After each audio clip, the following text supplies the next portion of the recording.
Bienvenido a Hora del Misterio. En esta ocasión te contaré experiencias con brujería. ¿Estás listo? Amarre. Yo no creía mucho en estas cosas hasta que me pasó. Ya van 3 veces. La primera fue con mi hermana. Ella se había separado de su ex porque el tipo la mataba. Mi hermana no es de las que aguantan tonterías, así que lo dejó al primer red flag. Pasaron como 6 meses sin verse, incluso ella ya estaba saliendo con alguien más. Pero entonces un día, casualmente, se lo encontró. Y literal, al día siguiente el tipo ya estaba metido en nuestra casa como si nada. De pronto, mi hermana empezó a actuar rarísimo. Le daba casi todo el dinero que ganaba ese hombre. Dejó de aportar para la casa porque todo se lo daba a él. Cuando llegó la pandemia y perdió el trabajo, se rebuscó vendiendo cosas, pero nunca se le veía el dinero. Y lo más raro, él la trataba mal y ella no reaccionaba, siendo que es una persona que nunca se hubiera dejado de nadie. Pero no era solo eso. Con él era tranquila, pero con nosotros se ponía agresiva sin motivo. Cualquier conversación terminaba en gritos. A mi papá le empezó a ir horrible en el trabajo, como si de repente los clientes desaparecieran. Yo empecé a sentir cosas raras en la casa, cosas que se movían solas, una sensación de que algo me observaba por las noches. Y no era ansiedad, porque sé cómo se siente un ataque de ansiedad, y esto era distinto. Pero lo más extraño era el olor cada vez que hay brujería cerca. Lo sé porque después de esto ya me ha pasado otras veces. Huele a podrido de la nada. Un olor denso, como a carne descompuesta, que aparece y desaparece sin explicación. Yo buscaba por toda la casa, revisaba la basura, pero nunca encontraba la fuente. Se lo comenté a mi papá, lo de las cosas que se movían, la energía pesada, pero él solo me decía que era mi ansiedad o que veía muchos videos de terror, hasta que le mencioné el olor a podrido. Ahí sí se asustó. Mi mamá y él fueron con un señor, no sé si era brujo, chamán o qué, pero sabía de estas cosas, y efectivamente confirmó lo que sospechábamos. Le habían hecho un amarre a mi hermana. Y no solo eso, esa brujería estaba afectando a toda la casa, incluyendo la mala racha de mi papá. Empezaron a hacerle la limpieza a mi hermana, y en pocos días el cambio fue abismal. Volvió a ser la de antes. Si el tipo la trataba mal, ella les respondía. A los 2 días, luchó de la casa y a la semana consiguió un nuevo trabajo. La energía de la casa mejoró al instante. Yo dejé de sentir el olor a podrido, las cosas ya no se movían y por fin podía dormir en paz. Fue mi primera experiencia real con la brujería, y aunque suene loco, después de vivirlo, ya no puedo negar que estas cosas pasan. El día que la magia me hizo dudar de la realidad. Llevo viviendo en Colombia prácticamente 6 años y he recorrido casi todo este hermoso país. Sin embargo, no todas las experiencias han sido agradables. He tenido muchos encuentros paranormales, demasiados la verdad, básicamente porque suelo relacionarme con personas tan curiosas como yo cuando se trata de explorar lo desconocido. La razón por la que comparto esta experiencia en particular es porque me dejó muy impactado y asustado por mucho tiempo. Llevaba un tiempo hablando con una chica, la llamaremos Vanessa, y nos habíamos vuelto muy buenos amigos. Compartimos muchos intereses, incluido lo paranormal, e incluso nos asustamos un par de veces durante los turnos nocturnos en el hospital donde hacíamos nuestras prácticas. El coordinador del hospital nos dio un fin de semana largo de 3 días, algo raro para un interno de medicina, así que Vanessa me invitó a visitar su pueblo, y acepté encantado. Su pueblo, no diré el nombre, está en La Guajira, un departamento ubicado al norte-noreste de Colombia. Es una mezcla de selvas y desiertos, y es conocido por estar habitado por grandes comunidades indígenas. También es famoso por la brujería, debido a la cultura indígena y por no ser un lugar muy seguro. Mientras estuve ahí, me presentaron a un vecino de Vanessa, apodado El Indio, famoso por hacer limpiezas, bendiciones y ese tipo de brujería buena. El segundo día fue cuando ocurrió lo que les voy a contar. Estábamos afuera de una tienda en la esquina tomando algo con Vanessa y hablando con el indio, cuando un joven apareció corriendo con lágrimas en los ojos. Me agarró de la camisa y me suplicó que lo ayudara, diciendo que unos hombres querían matarlo. Nos pidió que lo escondiéramos en algún lugar. Yo estaba tan sorprendido que ni siquiera pude hablar. El indio se levantó de su silla, hizo sentar al joven, sacó una especie de tótem de su bolsillo y comenzó a murmurar algo que no entendí, mientras apoyaba su mano con calma sobre la cabeza del muchacho. Me levanté y miré a Vanessa, pero antes de que pudiera decir algo, ella se llevó un dedo a los labios, indicándome que me callara. Menos de un minuto después aparecieron dos hombres armados preguntando si lo habíamos visto, y el joven estaba justo enfrente de ellos. Vanessa dijo que había visto a alguien pasar, pero que no estaba segura de si era él. Los dos hombres nos miraron a Vanessa, al indio y a mí, y siguieron su camino.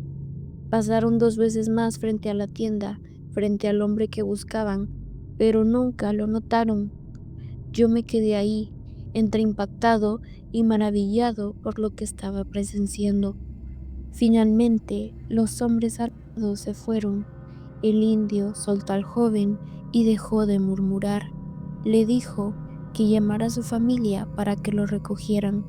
El chico nos agradeció a todos por no delatarlo y se marchó.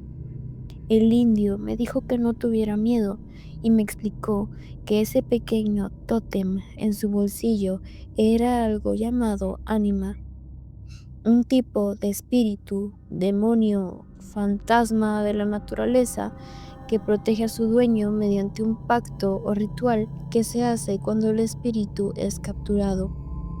También me preguntó si quería verlo desaparecer.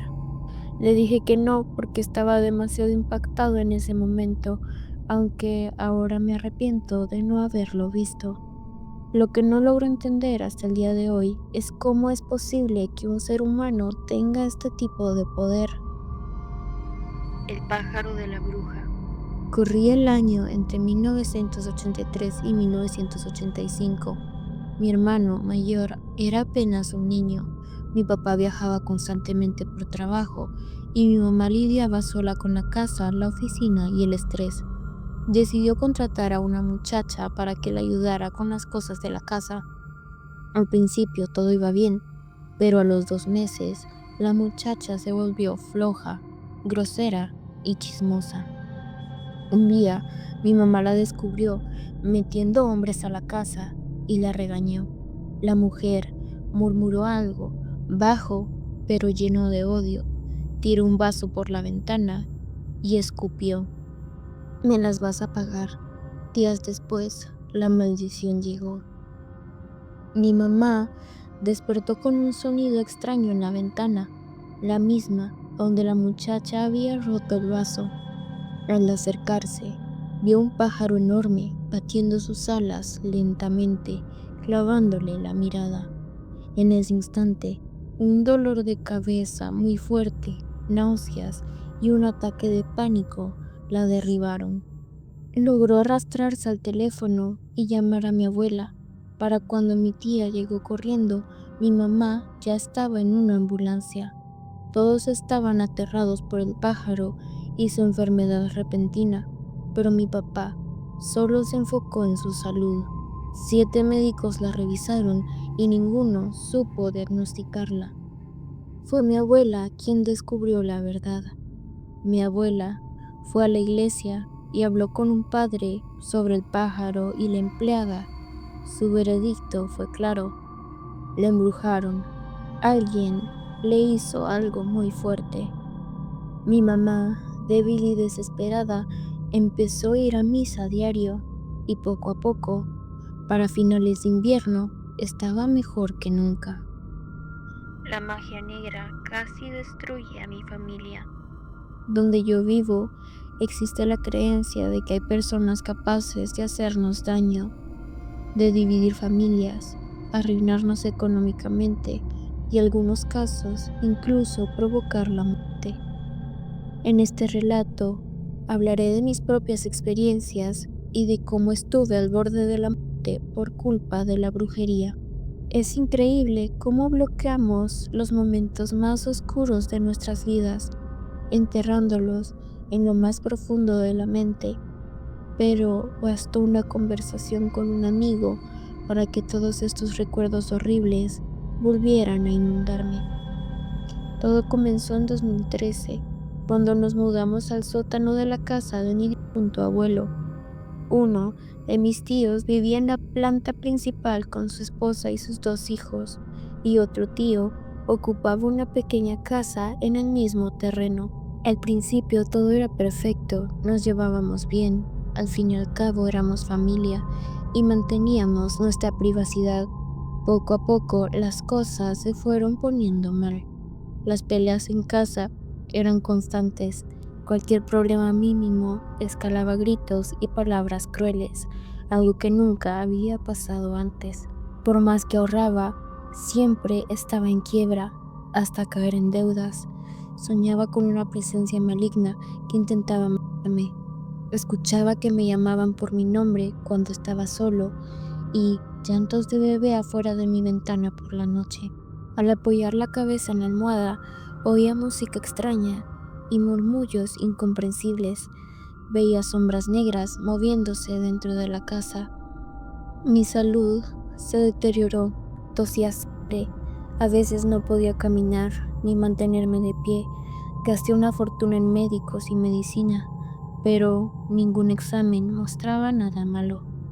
Al punto de quiebre fue una pelea muy fuerte entre mi madre, mi hermano y yo, que terminó en golpes, algo impensable antes.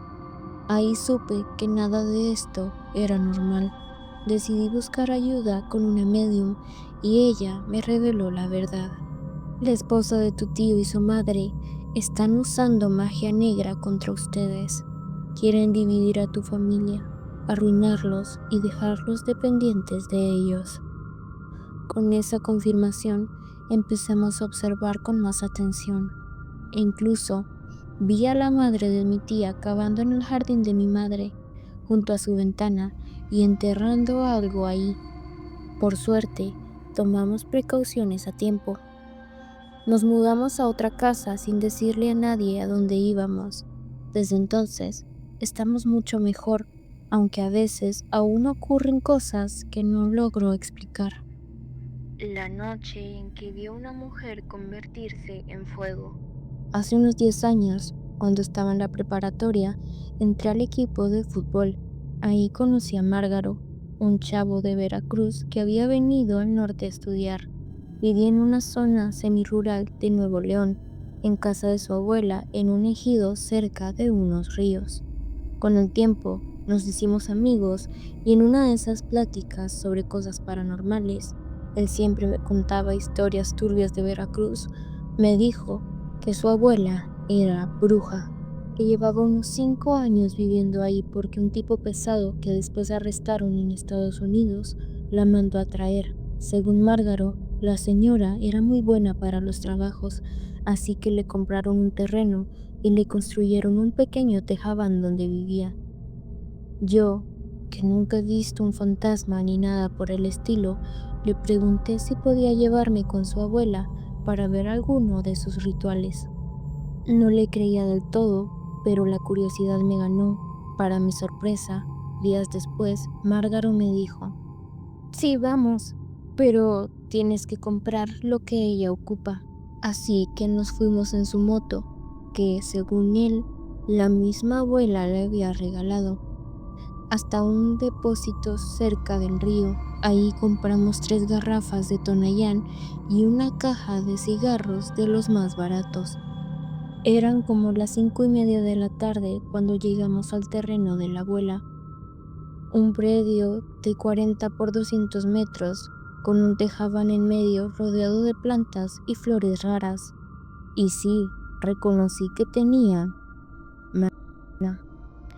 Al entrar, el olor a incienso y veladoras me golpeó de inmediato. En una esquina había un altar con la estatuilla de la Santa Muerte y Malverde, y en el centro 3 cántaros grandes llenos hasta el borde de billetes, monedas y hasta cadenas de oro. Me sentí mal cuando metí mi billete de 200 entre los de 500. De pronto salió la abuela. Era una viejita delgadísima, encorvada y caminaba con dificultad. Márgaro me había dicho que tenía como unos 70 años, pero aparentaba 90 o más. Me tomó de la mano para saludarme. Sus dedos estaban helados y con una sonrisa me invitó a pasar. ¿Para qué me trajeron esto?, dijo señalando el Tonayán y los cigarros. Ya tengo, no hagas gastar al muchacho. Luego nos ofreció algo de tomar. Ni loco la acepté. Se sentó en una mecedora y clavándome los ojos me preguntó: a ver, muchacho, ¿qué es lo que quieres saber? En ese momento mi corazón empezó a latir tan fuerte que casi no pude hablar. Márgaro intervino: es que él duda de todo, abuela. La señora solo sonrió y comenzó a hablar con una fluidez y serenidad que me heló la sangre, cosas que prefiero no repetir por respeto. Ya cerca de las 7 de la noche, cuando empezaba a oscurecer, la abuela se levantó de golpe y dijo: vámonos. Agarró una hoz oxidada y negra como si hubiera sido quemada, unos puros y una botella vieja de vidrio con un líquido amarillo. No supe qué era. Lo metió todo en un morral, salió al patio y empezó a arrancar ramitas y semillas de sus plantas, guardándolas en una bolsita negra atada con un mecate. Luego nos dirigimos hacia atrás del terreno, donde tenían gallinas y chivos sueltos. Caminamos unos metros hasta llegar a la orilla del río. Se escuchaba la corriente y un montón de chicharras. Aquí mero. Y entonces la abuela se detuvo. No voy a describirla por respeto, pero me giré de inmediato. Hasta a Márgaro le dio pena. La señora, como si nada, se colgó la hoz en el cuello, sacó la botella con el líquido amarillo y se bañó todo el cuerpo con él.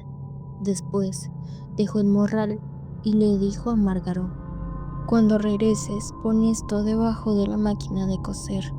Tomó los puros, unas monedas viejas de pesos, la bolsita con hierbas y se adentró en la maleza.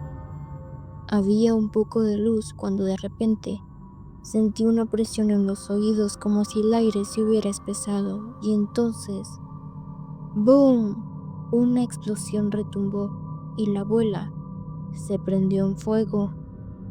Pero no era fuego normal, era una bola de llamas densa, vibrante, que no se veía natural. Lo más raro no fue verla arder, sino la sensación de que algo estaba profundamente mal. La bola de fuego se elevó unos 20 o 30 metros hasta que de pronto 2 aleteos lo apagaron. El sonido fue tan fuerte que retumbó en mi pecho y entonces algo cayó del cielo. Un pájaro negro, enorme y deforme, más parecido a un buitre o un cóndor que a una lechuza. Apareció, recogió la bolsita de hierbas con el pico y pasó volando sobre nosotros. Esos aleteos no se me olvidarán jamás. Todo pasó normal después de este evento, hasta que Margaret perdió el semestre y se fue a Estados Unidos con la ayuda de su abuela. Desde entonces, perdimos el contacto. ¿Y tú? ¿Crees en la brujería? Déjame en los comentarios si alguna vez has vivido algo parecido o si tienes una historia de terror que quisieras compartir. Si te gustó el video, no olvides darle like, suscribirte y activar la campanita para más relatos reales como este.